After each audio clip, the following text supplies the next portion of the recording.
Tanah di bawahku bergetar semakin kuat, membuat dedaunan bambu bergoyang seperti berbisik satu sama lain.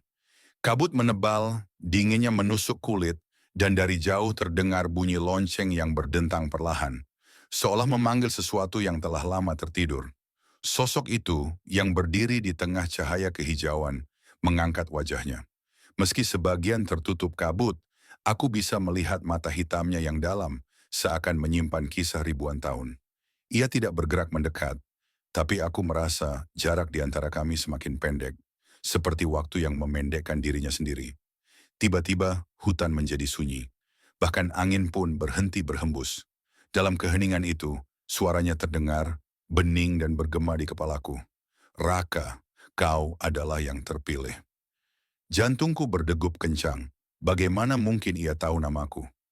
Langkahku mundur setapak, tapi tanah di belakangku lenyap. Aku berdiri di tepi lingkar tanah yang bercahaya.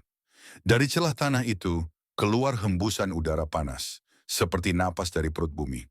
Cahaya semakin terang, dan sebelum aku sempat berkata apa-apa, angin berputar kencang, mengangkat daun-daun bambu, membentuk pusaran yang mengelilingi kami.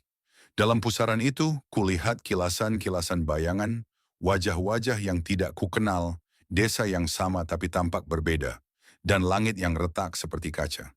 Lalu semuanya hilang, digantikan suara hening yang berat, dan tatapan sosok itu yang kini hanya berjarak satu langkah di depanku. Kutukan ini dimulai malam ini.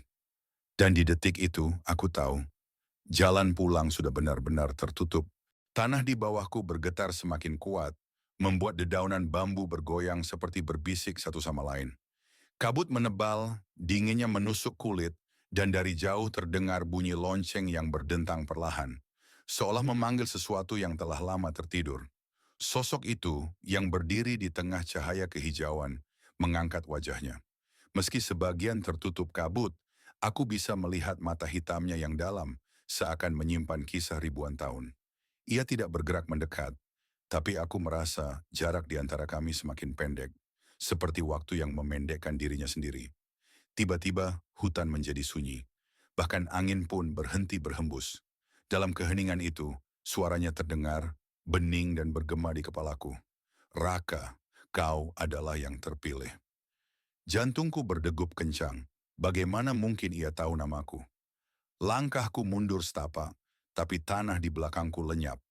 Aku berdiri di tepi lingkar tanah yang bercahaya.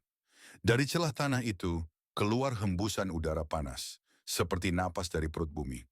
Cahaya semakin terang,